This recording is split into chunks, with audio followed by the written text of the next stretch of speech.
vibes? Welcome back to another episode of the Hoop Genius podcast presented by NBA 2K23. Mo, BJ, as always. Now, I got something to share with you guys.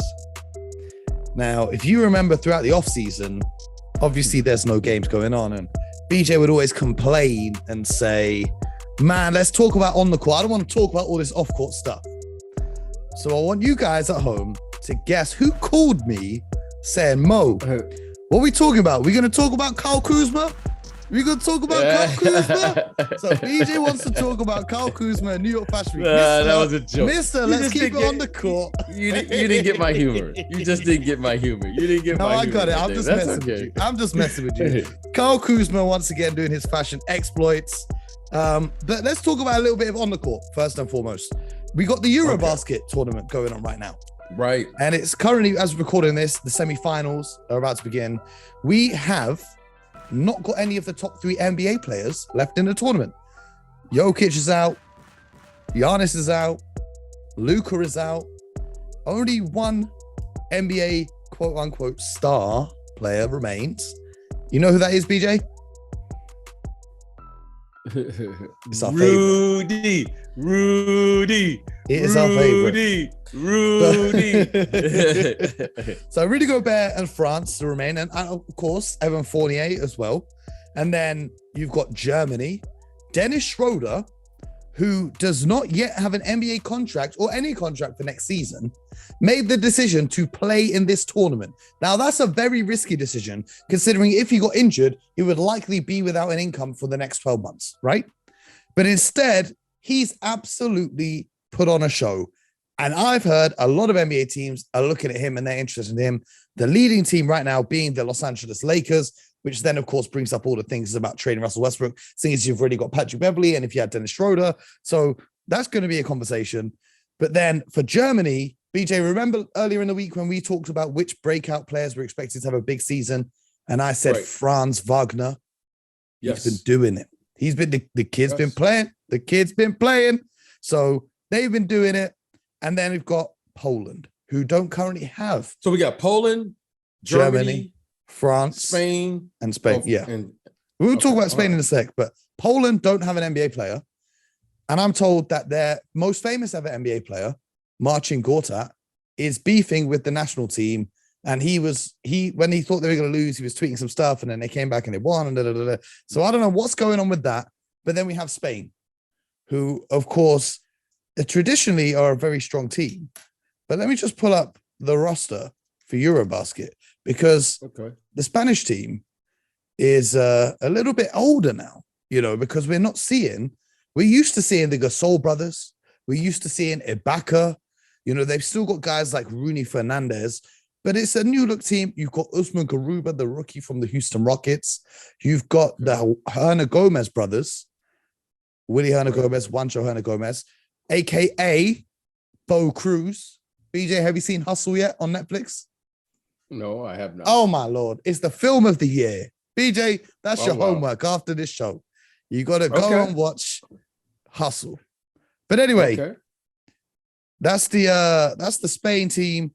Who's your pick to win it all out of the 4 teams remaining? Because my logic was the best player will lead their team to the win. So I thought, originally, I said Serbia was going to win, not because they have the best player, because I think Giannis is the best player, but because I thought they had a better squad. But they had a few injuries to the squad.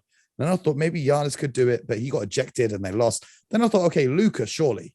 Then Luka was infuriated when he lost. So now we're left without true, quote unquote, superstars. Who are you picking to win it all? Well, when I watch, FIBA international basketball, I always look for the best team because of the way the game. It's a different game, which is, in my opinion, it's like a 180 from the NBA game, because the NBA game is traditionally promoted by stars. It's carried by star players. And more times than not, the best player in a series or a high competitive game or must game, that best player more times than not will come through.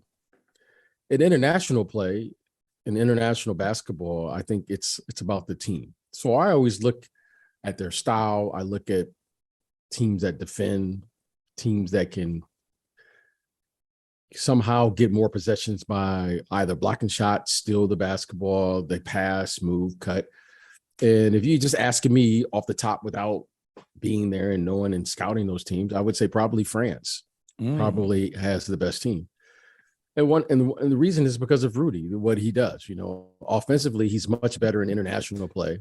Well, they had two games where he came up clutch on the offensive side to take both games to overtime. It was eerily weird that the scores were 77-75, and then Rudy had put back dunks to send both those games to overtime, which France then went on to win. Yeah, I just think Rudy, Rudy's he's an interesting player, and I know, he gets his criticism, whether it's fair or unfair, but the fact remains Rudy is a very effective player, and he affects the bottom line in whatever style he's playing, whether it's the NBA. You could see now he's doing an international play. I remember watching Rudy play.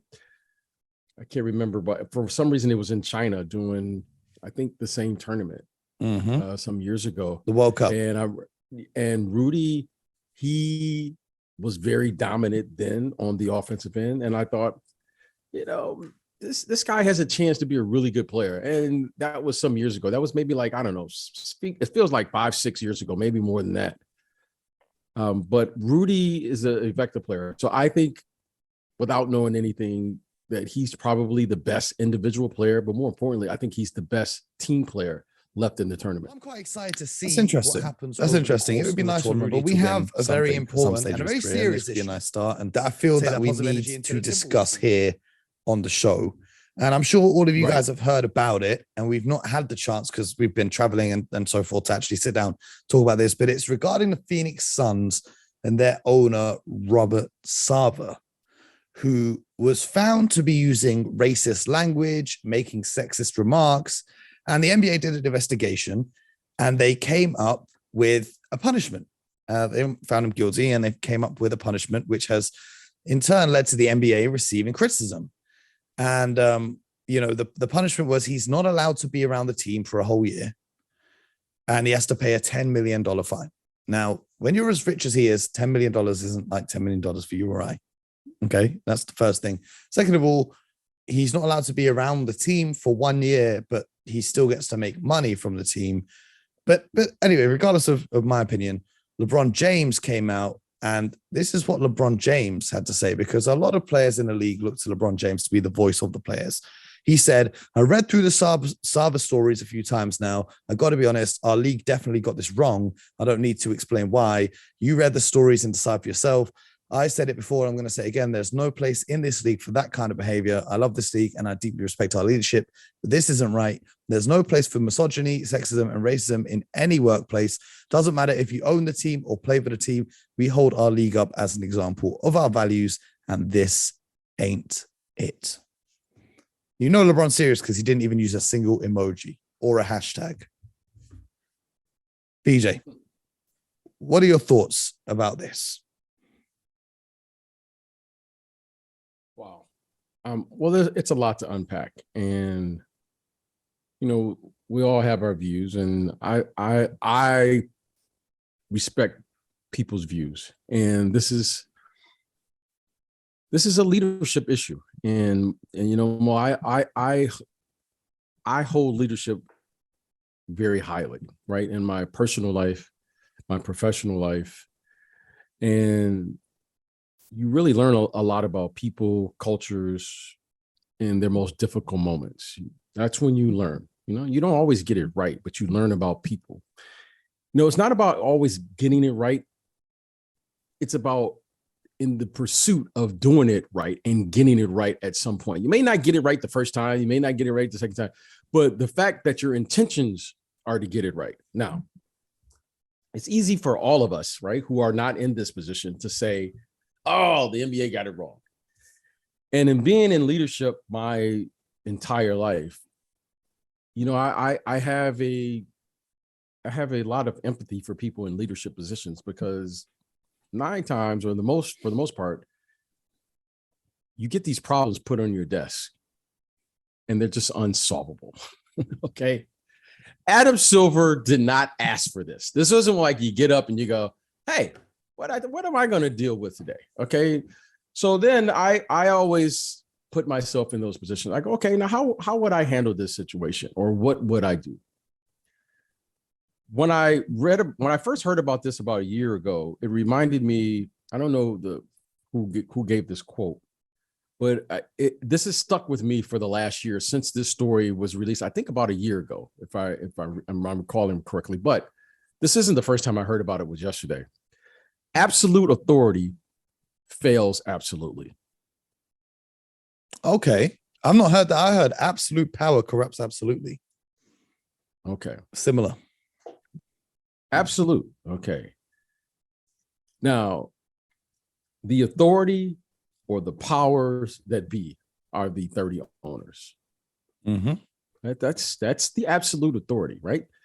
You know, as much as we would like to blame Adam Silver and blame the NBA, the truth of it is the governors of these individual teams are the absolute authority.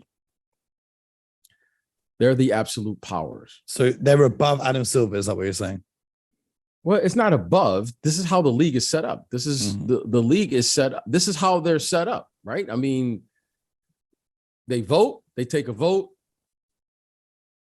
If the commissioner doesn't agree with the vote, the voter, the powers or the authority wins, right? The board in a of majority governors, decision. Yeah, the board of governors. That's how it's set up. It doesn't matter who's above who. That's how it's set up. That's the business. Now, I've had an opportunity in my playing days to meet many of these governors. Now, working as an agent, working as an executive, I've worked for some of these governors. I've spoken to all of these governors at one point or time or another and done business with them. So that statement to me just really stuck with me when I first heard it. Absolute authority, absolute power fails absolutely. Now, the powers that be, they have failed to govern themselves now. It's clear what happened. It's clear something needed to happen. I think all will agree it's unacceptable behavior. I think we all will agree on that. Yep. They had an independent investigation. That's fair. Okay. But there's one thing that wasn't independent, was the decision makers that were deciding on what was the punishment that was necessary. That's what wasn't independent. So the investigation was independent, but the decision on what needed to happen wasn't independent. So again, we know something needed to happen. I think something needed to happen more than a $10 million fine and saying he can't be around the team. Yes. Based on what I read, based on what I've seen and what was said in any work environment. Yeah, because so that to me is how I see it. We can sit here and at 55, Mo, I'm not into this. Oh my goodness, I'm so shocked. I thought that, no, I've been around. Well, I'm experienced and seasoned enough to know. I think the reason why people are shocked, I think the reason why people are shocked is that this is very different to the Donald Sterling situation, who was the owner of the LA Clippers, who had to sell the team, or they say he had to sell the team, but he sold the team after being found out to make racist comments. So a lot of people were expecting the outcome of this to be Robert Sarver selling the Phoenix Suns. I think that's why people are surprised. Not so much surprised that this happened. Well, here's the difference. You know, and I'm just looking from it, just out reading about it. I don't know anything about this. I'm not involved in it, but I'm just looking. The difference is, at least to my knowledge, I didn't hear any tape recordings with this Phoenix situation that was the same as the situation out here for the Clippers. Now, maybe there were, but I didn't hear about it. I mean, did you hear any tapings or No, recordings it or was anything? written accounts from people who have been around the team. Member of staff stepped forward and gave their accounts of what happened. Okay, that's But fine. there You is can give your enough evidence accounts. to know that it did happen, and it's not just a rumor. There's numerous players, assistant coaches, front But office that's the staff. but Mo, I think that's the difference. If you're asking me what the difference is, that's the difference. Now, accounts, recalls, that's different than actually having a recording. So again, it doesn't matter, what we were comparing the two. The thing is, we know something more than what the punishment was, probably needed to be more. And the punishment probably was lenient from many. I think many will agree that something like that is unacceptable. It's just unacceptable. Now, what needs to happen? That's another discussion. That's another hour, 2 hour. That's another discussion. I'm not qualified in that field to say what should happen, but what I do know is that when I look at this situation and based on what happened, and in working in the business world for quite some time, right? We're talking about sports, but it's like any other business environment. That's not the type of environment that anyone at any level wants to partake in or be a part of. Mm-hmm. And something needs to happen to govern that. Yes. And I think the thing that fans and a lot of people are most annoyed about is it feels like there's one rule for the owners and then one rule for everyone else who's involved with the league. Because that was the press conference yesterday where Adam Silver was talking about it. And I think it was Howard Beck who asked, why is it that there's one rule for the owners and one rule for the players and the managers, et cetera, et cetera.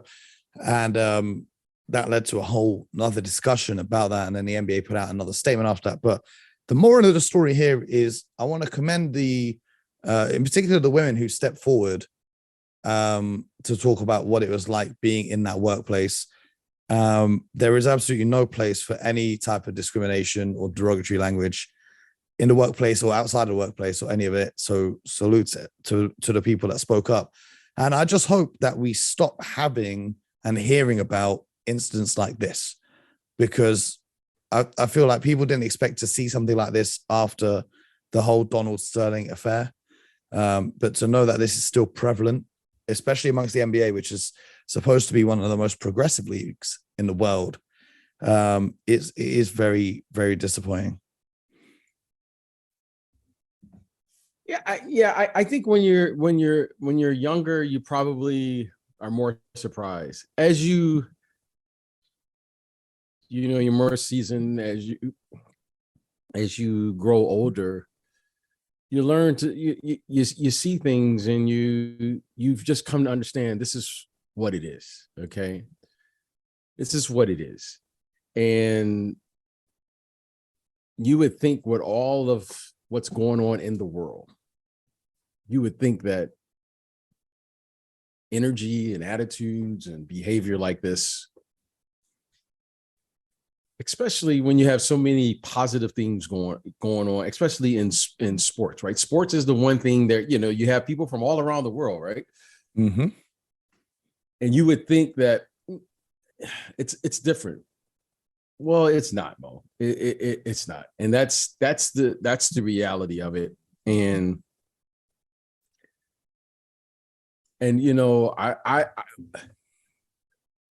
I've experienced so much positives, but sports, the NBA, soccer, football, baseball, whatever sport, is not exempt. And wherever there are going to be people, there are going to be problems. That's just the reality of the world we're at. And that's what it is. Now, again, I'll just say again what I thought from the beginning. The governors have failed to govern themselves now. Mm-hmm. That's to me, that's the issue. What happened? Things are going to happen. It's like being on a team. Well, you hear me all the time. Something will be said on a team, and I'll be like, and there are people there. So if there's going to be people, and you understand that, and you've been in a leadership, and you understand the goal, which the goal is to, in sports is to win. If you understand that, then you understand there are going to be obstacles. There are going to be problems. And if you can't overcome those things, then you so in this situation, I understand that there's always going to be problems in the world. It's just hopefully there's less stereotyping and biases and prejudices. We can that's fine. That's fine. I don't have a problem. Hopefully. But you know what? I'm just going to tell you like it is. When you have people, and you have people from different cultures, different experiences, educational backgrounds, all these things, you put all these people together, something is going to happen.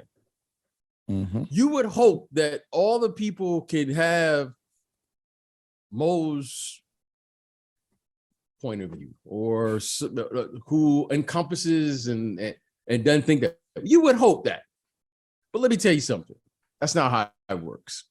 Okay. Unfortunately. And you're going to have something, and then that's where we have to have the responsibility to do the right thing when the time calls for us. Yeah. That's when we have to, and that applies to govern to ourselves. Everyone in whatever you do in life, and wherever you are in life. Whatever, everyone likes to give, the best player on any team, right? That's the leader of the team. Truthfully speaking, if I can just tell it like it is, the best teams govern themselves. And when you get something wrong, and when you do something wrong, because you're going to do it, no one's perfect. When you do something wrong, the team has to govern themselves. I was just hoping that the NBA would govern themselves. Like, you know what? That's all things are going to happen. And when things do happen, we have a responsibility to the youth, to the young, to the people who are looking at us to say, oh, they did the right thing in that situation. Very unfortunate, Mo, that it happened. But when things do happen, we have the ability to self-correct ourselves and move on what's best for the whole and for the good. Because here you can say what you want, Mo. You have the fans, you have young kids, you have the players, you have the executives, the coaches, you have all of these people that are looking at the leadership now. And Mo, they're saying the same thing that you're thinking, the same thing that I'm thinking, the same thing that some 10, 12-year-old kid is thinking, the same thing that the assistant coach is thinking, same thing a general manager or executive is thinking. Everyone is thinking and saying, we got to do the right thing here. Why? Because, there are people involved. And where there are people, now, how are we going to ask them to do the right thing when the leadership? And to me, that's the thing that really concerns me more than anything, is because we have a responsibility, Mo, not to be perfect, but try to always do and move in the right direction. Mm-hmm. Now, I'm not holding you to be perfect, but what I'm saying, okay, Mo, that we all agree on it wasn't right. We all can agree on that one. Yeah.